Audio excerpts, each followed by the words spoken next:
Perfecto. Muy bien. Entonces, Arrancamos.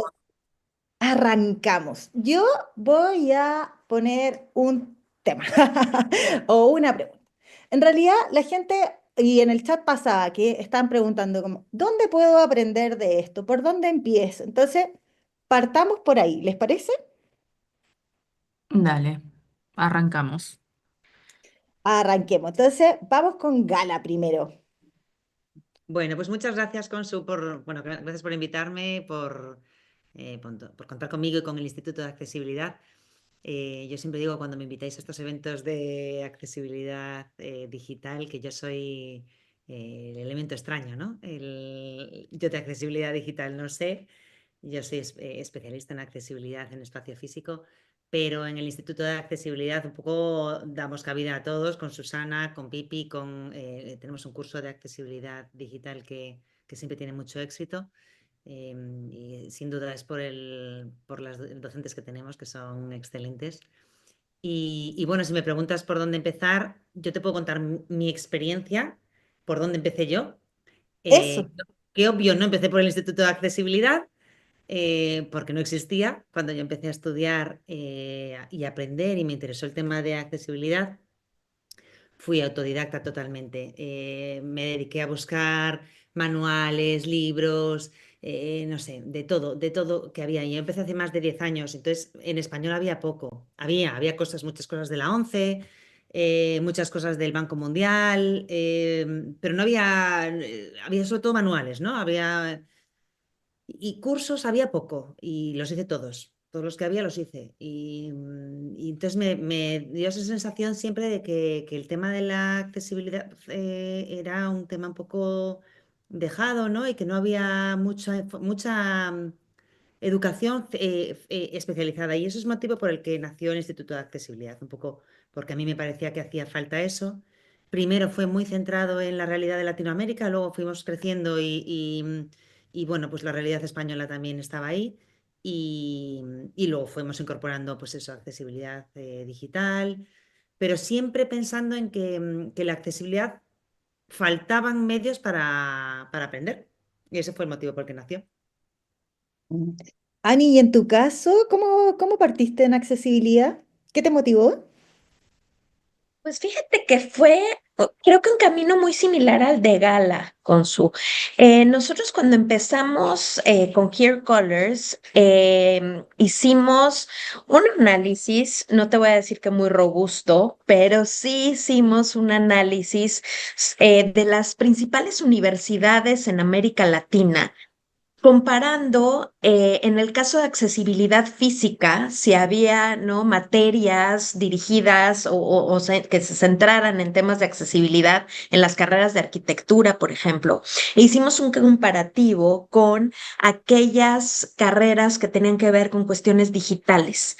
Y nos dimos cuenta que si bien en arquitectura, no accesibilidad física, había más contenido, en tema de accesibilidad digital, por lo menos en las universidades estaba totalmente desierto. Evidentemente había elementos, información, pero eh, cursos bien estructurados y sobre todo en español, porque creo que también ahí tenemos un tema de barrera, había muy pocos, ¿no? Entonces, así también hacemos en Here Colors con este objetivo de poder ofrecer cursos, contenidos en español y especializados y sobre todo alineados con las certificaciones que platicábamos en la mañana, ¿no? Creo que yo retomo siempre el tema de los mitos que están detrás de la accesibilidad, pero creo que sí es un tema que tenemos que cuidar, porque la definición de accesibilidad a veces no siempre es la misma, ¿no? Y es importante que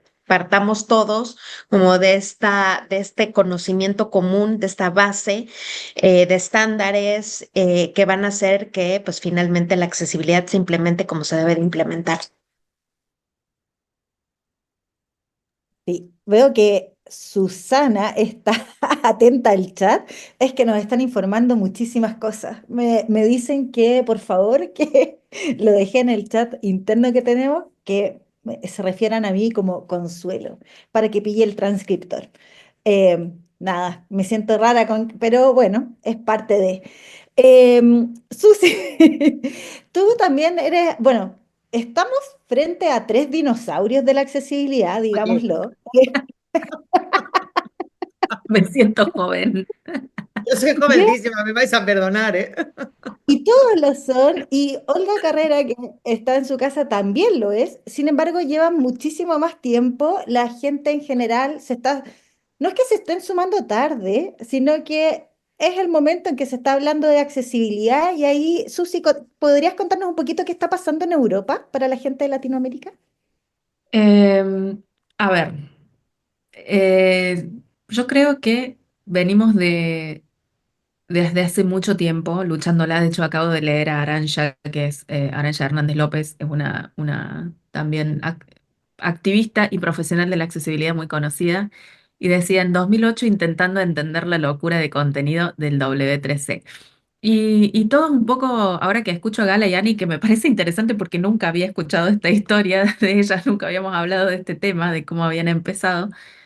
Siento que todos empezamos un poco por el mismo lado, ¿no? Yo siendo una persona de Argentina, de Latinoamérica, que después me vine para Europa. En este momento estoy en España, pero estamos con todo este tema de leyes de Estados Unidos. Está también Noemí Fernández, ahí veo en el chat, que también hace muchísimo que está en accesibilidad, muy conocida acá en España. Em, Había también una cuestión de que la accesibilidad en sí misma no era muy popular, y esto estoy hablando a nivel global, probablemente haya sido un poco más atendida en regiones como Estados Unidos y Canadá, pero imagínate cuán relegada estaba la accesibilidad en español. Sí, Y es importantísimo por dos factores fundamentales. En primera instancia, porque ¿cuántos cursos en inglés hay que sean accesibles? Entonces, es una barrera adicional para las personas para justamente acceder al conocimiento del idioma. Y en segunda instancia, porque tiene un componente político importantísimo, que es el derecho que tenemos a participar en nuestro idioma. También de estas discusiones que nos afectan a todos y que nos importan a todos. Entonces, con eso en mente es que nace DALAT, que es la fundación que tenemos en Latinoamérica, que es Desarrollo Accesible Latinoamericano, donde decidimos juntarnos y empezar a debatir de este tema, compartir conocimientos de accesibilidad digital, pero sobre todo a simplificarlos, a hacerlos abiertos, accesibles y fáciles de entender. Porque es verdad esto que decía recién Arantxa, es complejo entender accesibilidad. Y de ahí empezó a crecer mucho, yo creo que también en paralelo con el activismo de los UXers, ¿no? De los diseñadores de experiencia de usuario, que vienen y ponen al centro al usuario. Y cuando empezamos ya a mover el foco de la tecnología a la persona, creo que también fue el momento de salir al escenario de la accesibilidad digital. Y algo que me gusta mucho que está pasando, esto que vos me planteas de Europa, es que siento que Latinoamérica está haciendo ruido en España, ¿sí? Y que eso está animando a muchos españoles que estaban un poco frustrados porque no se movía tanto la accesibilidad en español, por lo menos la digital, ¿sí? También había ahí un poco de frustración, digamos. Y me gusta esto de que nos empecemos a unir más, porque cada vez que hacemos, por ejemplo, cuando hacemos el cloud, que en el cloud también estamos todas, muchísima gente, creo que es el tercer país en asistencia a España. Y es el Congreso Latinoamericano que nosotros lo pensamos como, bueno, acá es donde nos vamos a juntar a hablar en español, y los españoles vinieron y dijeron, vamos a hablar de accesibilidad. Y dijeron, me lo tomo también. Sí, Voy a lento, seguir tomándome Latinoamérica y me quedo con su cloud. sí, no quiero dejar de nombrar que acabo de ver que pasó en el chat Martín Baldassarre, porque dice, si ustedes son dinosaurios, ¿qué me dejan para mí? Martín Baldassarre es, nada, el rey de la accesibilidad en Argentina. De hecho, él fue uno de los que impulsó la Ley Nacional de Accesibilidad. Sería nuestro Big Bang. Sí, sí, sí, sí. Sí, qué divertido. Oye, yo justo tenía una pregunta preparada para eso, se la hago abierta. Un poco Su nos dio la pista, pero ¿por qué aparentemente hay capacitaciones o cursos de formación para diseñadores, diseñadoras y poco para desarrollo. ¿Cuál será la razón? Como, no sé, ¿qué curso? O tal vez la pregunta es distinta. ¿Qué cursos están faltando? ¿Qué cursos deberíamos crear? Pues yo tengo mi propia, antes de que Ani y Gala digan una respuesta seria, yo tengo mi propia tesis sobre eso. Y es que yo veo que diseño, y no se me ofendan los desarrolladores, se mueven mucho más para formarse, son más inquietos. Al menos yo conozco un poco más ese ambiente y es como que andan buscando hacer el curso, comparten, son muy de compartir el conocimiento. Desarrollo, como esposa de un desarrollador, lo digo, son un poquito más cerrados y están muy metidos en su mundillo y un poco hay que, me parece que justamente enfocar esos esfuerzos y yo creo que un poco la oferta de cursos responde a la demanda. Entonces, si tenemos diseñadores que piden y piden y piden temas de accesibilidad, obviamente vamos a generar más de ese contenido que por ahí desarrollo que hoy en día no está tanto pidiendo, pero cada vez son más. Vas a dormir en la tina, Susi. Yo, yo creo, digo, coincidiría contigo y quizá añadiría que no tenemos que asustarnos porque los cursos estén muy identificados con los perfiles.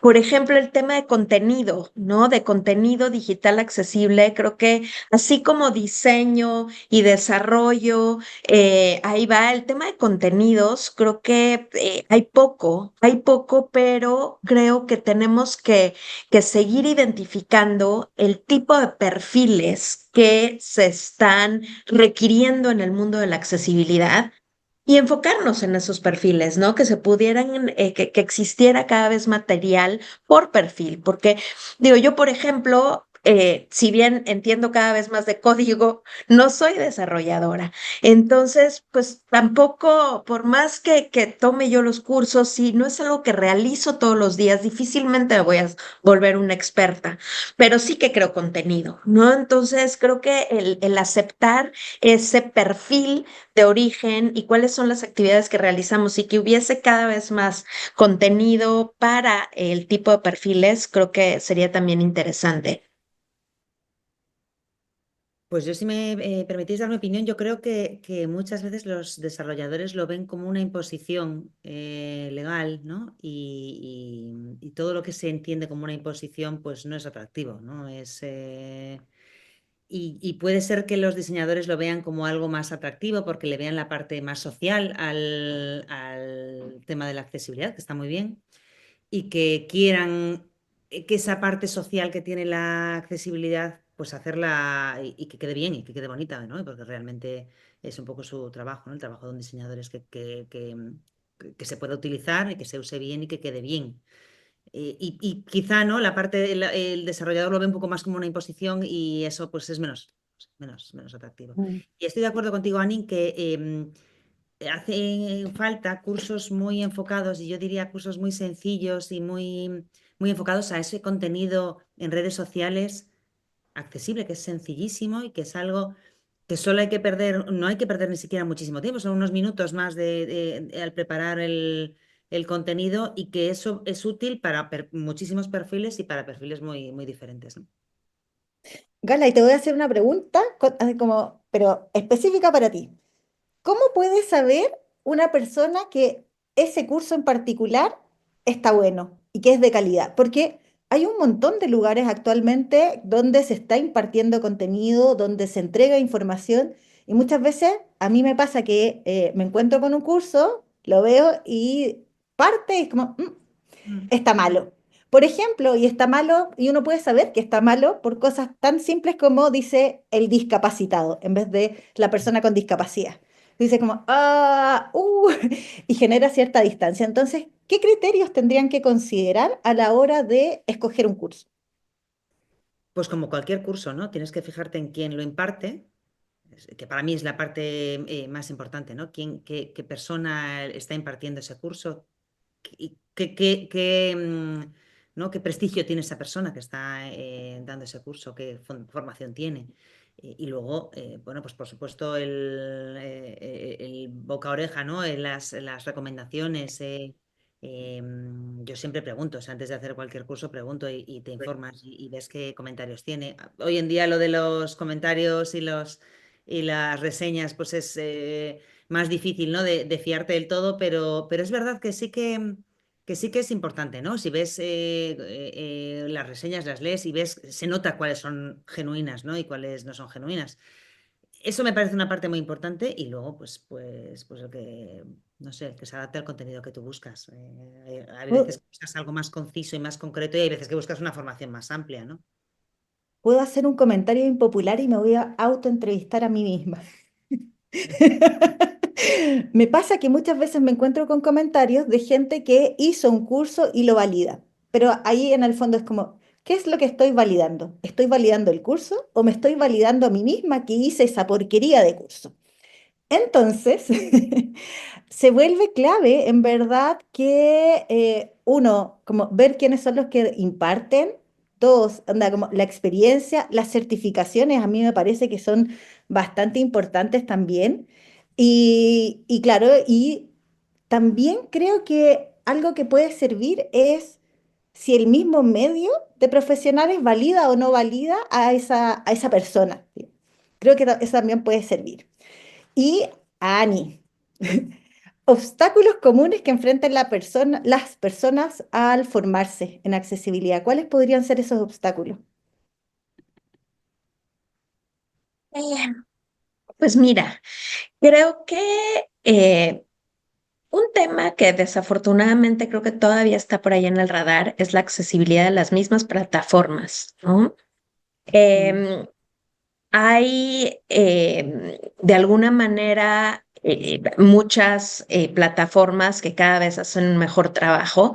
Sin embargo, todavía hay áreas de oportunidad y si bien no todos, no todas podemos desarrollar nuestras propias plataformas accesibles, no todavía, y tenemos, digamos, que terciarizar y utilizar plataformas que, como repito, cada vez son espacios más accesibles. Todavía hay áreas de oportunidad, ¿no? Entonces, uno creo que tiene que ver con la accesibilidad misma a veces de las plataformas, lo cual hace un poco incongruente, ¿no? Estar pasando por esto, pero es una realidad finalmente. Creo que tiene que ver también con cómo depurar, ¿no? Cómo encontrar este curso adecuado, sobre todo frente al tema de inteligencia artificial, que me parece que es una gran herramienta, pero en aquellos cursos que se basan 100% en temas de inteligencia artificial, creo que por ahí podemos caer también en cuestiones un poco quizá sin falta de profundidad o a veces que no necesariamente van a cumplir con lo que estamos buscando, ¿no? Entonces creo que por ahí pueden ser algunos de los obstáculos. Qué importante lo que están mencionando porque en realidad, obviamente, las personas con discapacidad también quieren formarse en accesibilidad y déjenme decirle que son el público más duro. Porque nosotros recibimos un montón de comentarios todo el tiempo, permanentemente, y a veces se vuelve hasta difícil de administrar, pero bueno, ahí estamos mejorando. Susi, una pregunta para ti. ¿Cuáles crees tú que pueden ser los errores comunes que cometemos las personas cuando estamos entrando al mundo de la formación en accesibilidad? ¿Y cómo podrían evitarse? Ay, qué difícil. Le tocó una pregunta bien fácil, me gusta. A ver, eh, uno de los problemas que podemos, yo sé, estoy tratando de pensar en cuando yo empecé y cuando veo, yo siempre le digo mis pichoncitos a mis alumnos cuando los veo empezar, es primero querer saber todo ya. Eso yo creo que es una de las cosas que identificás y eso puede ser, al principio te genera mucho entusiasmo, pero después te puede generar mucha frustración. Y es importante entender que el activismo no es sobre la perfección, sino sobre la presencia.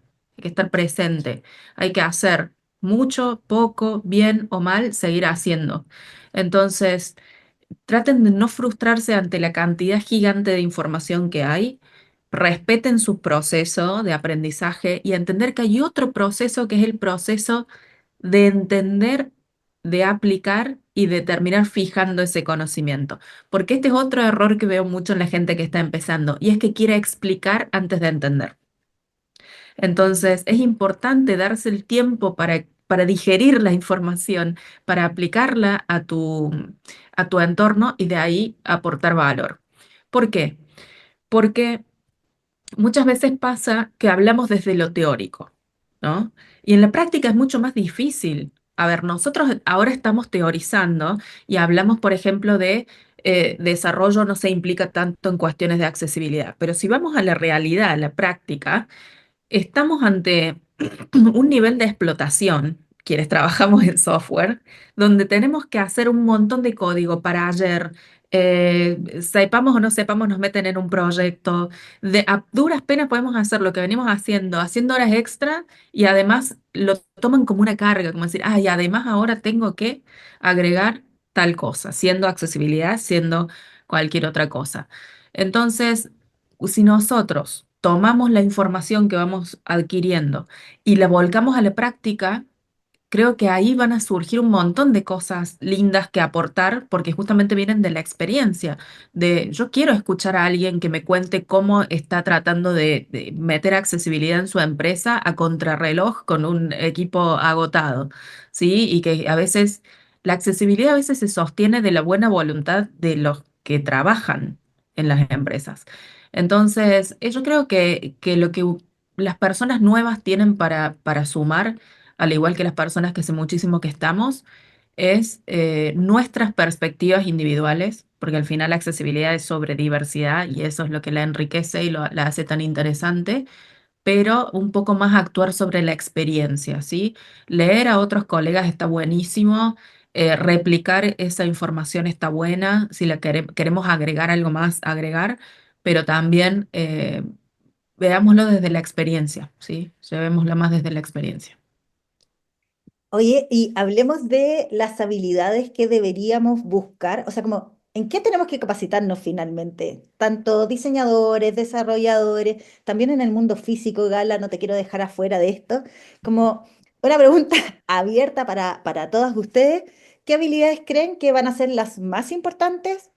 Pero hablemos de un tiempo acotado. En el próximo año, de aquí a un año más, ¿qué debería saber la gente? Pues mira, si hablamos del espacio físico, a mí muchas veces cuando abrimos algún taller, ¿no? Taller de especialista en accesibilidad o el de turismo accesible, muchas veces me escriben y me preguntan qué requisitos tienen para entrar, ¿no?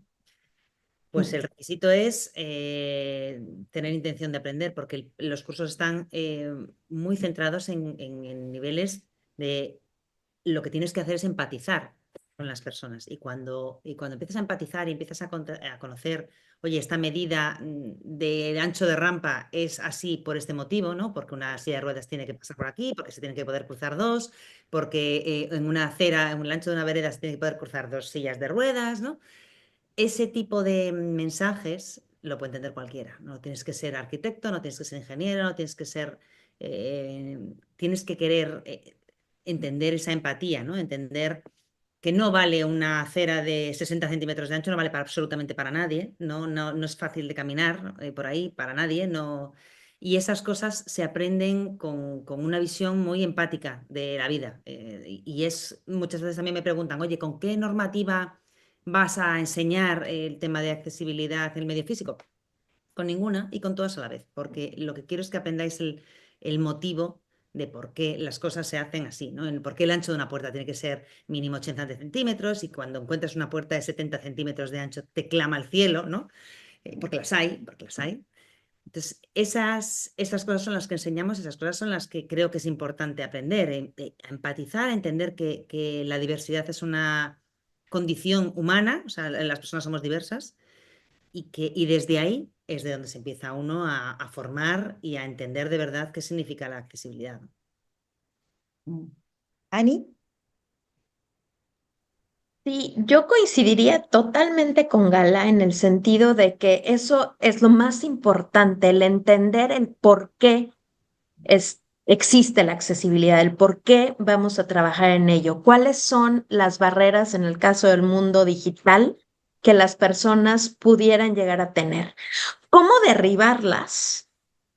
Ahí no solamente, bueno, nos podemos derivar hacia, obviamente, los estándares, obviamente, hacia los programas de creación de contenido que nos van a ofrecer las herramientas de accesibilidad y existe múltiples maneras de saber cómo utilizarlos. Pero si no tenemos claro el por qué y a qué nos tenemos que enfocar, entonces, pues no vamos a lograr ni innovar, ¿no? Porque finalmente, como bien dice Gala, hay muchos estándares, hay normatividades, pero también creo que nos abre la oportunidad de que las personas innoven, ¿no? Finalmente, las normas, los estándares están ahí, sin duda se tienen que cumplir más en entornos ahora como el europeo, sin duda, ¿no? Pero pues tenemos que abrir paso también a la innovación, ¿no? Y como bien también decía Susi, finalmente cuando nos enfrentamos a la realidad y cuando empezamos a implementar, ahí es donde se pueden surgir otras opciones que van a hacer que la persona que se va a enfrentar a nuestro producto, a nuestro servicio, pueda tener una mejor experiencia, ¿no? Y no siempre todo me parece está escrito o está solucionado y tenemos que abrir a esa creatividad. seguro. Para las personas que se están sumando, voy a repetir la pregunta porque a estas alturas yo creo que a la Susi también ya se le olvidó. Y la pregunta era, de aquí a un año más, ¿qué habilidades deberíamos incorporar en nuestro quehacer? Ay, qué difícil, porque una cosa es de lo que se habla y otra cosa es lo que se necesita, ¿sí? Porque ahí hace rato, yo estoy siguiendo el chat, gente, hay otro panel, hay un panel Está, está sucediendo arduo, en el sí. chat. Pero decían justamente esto, de que muchas veces nos enfocamos en nuevas tecnologías y ni siquiera hemos podido reivindicar las que existen, ¿no? Entonces, está lo que necesita la industria y está lo que vamos a estar hablando. Entonces, fórmate en cualquiera de los dos, pero lo más importante es que te formes en las bases, ¿sí? Que te formes en un sentido más agnóstico de lo que es tu rol o de lo que es la tecnología a la que te vas a dedicar y demás. Porque cuando vos llegas a entender la accesibilidad desde el aspecto de a quiénes beneficia, por qué se piensa de esta manera, y capitalizás todo ese conocimiento que ya existe de los años que W3C, por ejemplo, está haciendo investigación y está trabajando con usuarios y abriéndose a personas de distintas partes del mundo, hay que aprovechar esa información. Hay mucha gente que todavía le tiene miedo a los criterios. Yo creo que es muy importante empezar por los criterios, ¿sí? Porque después los criterios son los que después te van a llevar a cualquier sea tu rol, puedas aplicar, hacer esta transposición que tenés que hacer de la accesibilidad a lo que sea que estás haciendo. Y si querés empezar al revés, pero igual vas a necesitar esta base, yo iría por temas que hoy en día son muy populares, que son básicamente diseño ambiental o diseño multimodal, que es esta parte de decir, bueno, ¿cómo hago para hacer un diseño que se adapte a todas estas formas de presentación de la información? Que estamos hablando de web, que estamos hablando de una interfaz auditiva como es Echo o Google Nest, o una interfaz que sea táctil, y todo eso te va a preparar primero para metaverso, realidad virtual, toda esa parte, ¿sí? Para empresas grandes que tienen una universalidad de productos, como pasa con Amazon, con Mercado Libre y demás. Y por último, obviamente, inteligencia artificial. Sobre todo porque a la inteligencia artificial le falta tanto para el tema de accesibilidad, que es imprescindible que nos tenemos que meter en eso y tenemos que empezar a limpiar esos algoritmos, empezar a accesibilizar las plataformas donde viven y se expresan, porque si no es otra cosa más de las que están surgiendo y nos estamos quedando afuera. ¿sí? Y cuando digo nos estamos quedando afuera, estoy hablando de la diversidad de personas que quedan por fuera del mundo digital. Entonces, para mí hay que hacer una estrategia tipo Napoleón, así de pinza. Gente, vamos con los criterios por un lado, con las bases bien fuertes, y vamos por el otro lado, atacando las nuevas tecnologías para que desde ya la accesibilidad sea parte estructural de esas nuevas tecnologías. Y las políticas, porque sin política en verdad nada se sustenta. Aunque tengamos el conocimiento, aunque se hayan modificado los procesos, si no existe una política interna que haga que las cosas pasen todo el tiempo y que mida, en realidad termina dependiendo como de o de un equipo o de la voluntad de una persona en particular y luego no hay recursos.